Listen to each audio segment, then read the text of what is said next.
Maayos. Wait lang.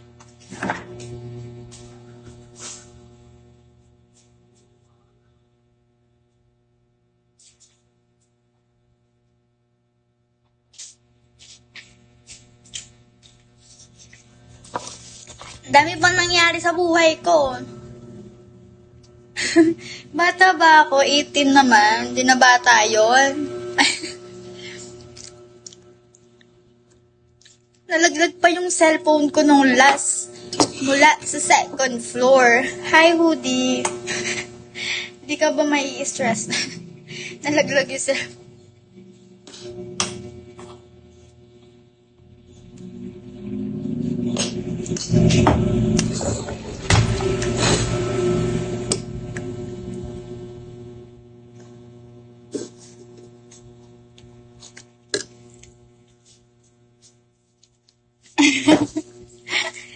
Oo na, Sandy, no? Oo na.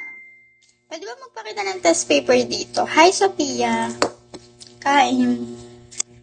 Hindi niyo ba ito kinakain? Try niyo to. Try niyo nga. Hello, Kois. Try niyo to, promise. Masarap siya. Favorite.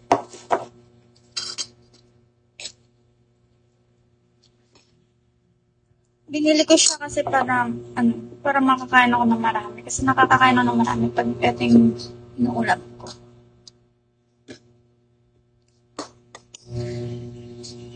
Hala! Wait lang.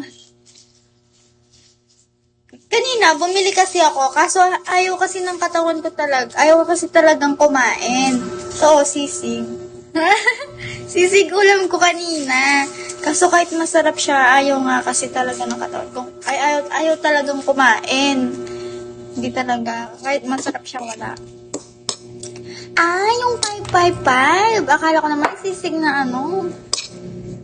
Hindi pa yung natatry. Yung sisig na 555.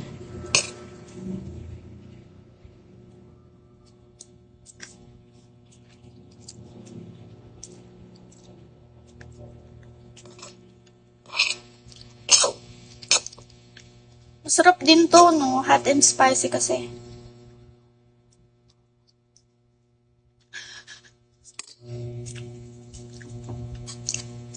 Akala ko kasi yung sisig na ano.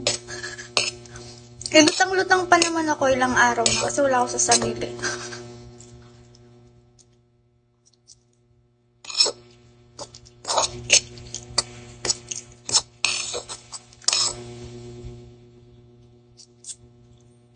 Drain.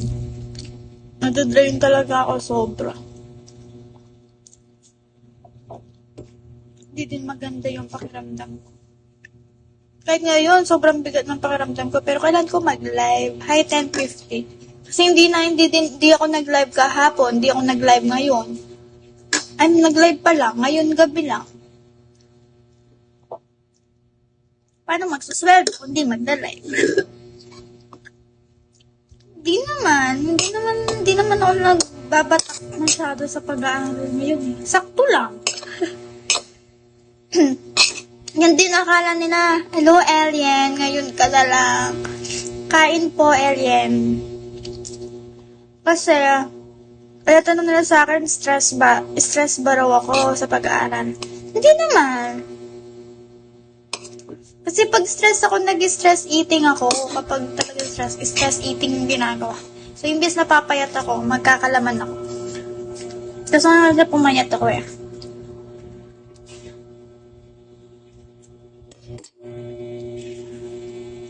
Hindi ko rin alam, pero minsan tumatayo ako sa umaga. Feel ko wala nang dahilan. Alam mo yan? Dumarating naman tayo sa point na gano'n.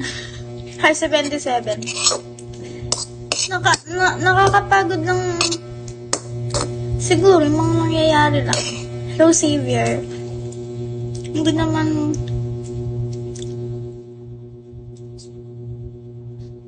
talaga ako nagbabatak ng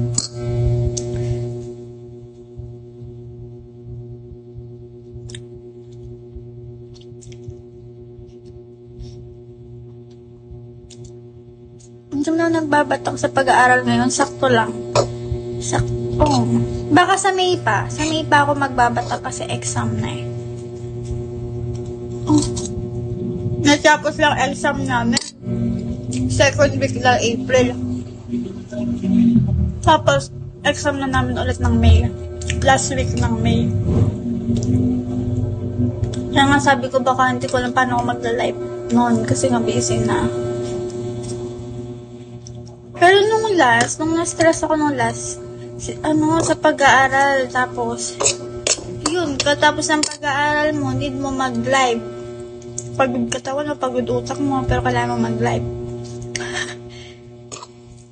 Di ba, Alien? Hindi ka pumunta ng Team PK namin, Alien.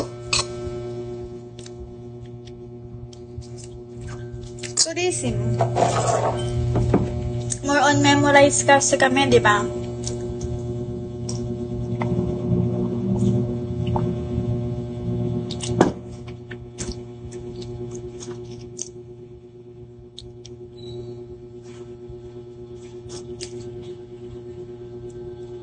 Ang gastos-gastos pa ng course ko. Mababaliw ka na lang talaga.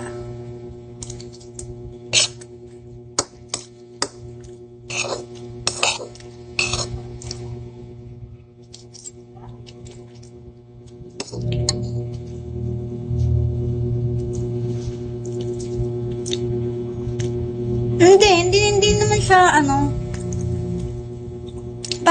nakaka-stress siya kapag sabay-sabay na yung ginagawa. Sabay-sabay yung ginagawa, tapos isang araw lang yung, parang bagsakan nila sa isang araw lang. Yun yung nakaka-stress lang talaga. Sa tourism. Yung sabay-sabay. Tsaka yung parang wala kang pahinga, ganon. Siyempre wala kang pahinga. Tapos, hindi mo naman kasama yung pamilya mo, magulang mo, hindi ka naman basta makakauwi kasi. Siyempre walang mag-aalaga sa'yo, pagod ka na, magluluto ka pa. Ayun, ganon. Ganon yung nakaka-stress lang. Hi, knock. Yung pagod ka, may sakit ka, kasi walang mag-aalaga sa'yo. Hi, Kiyotaka.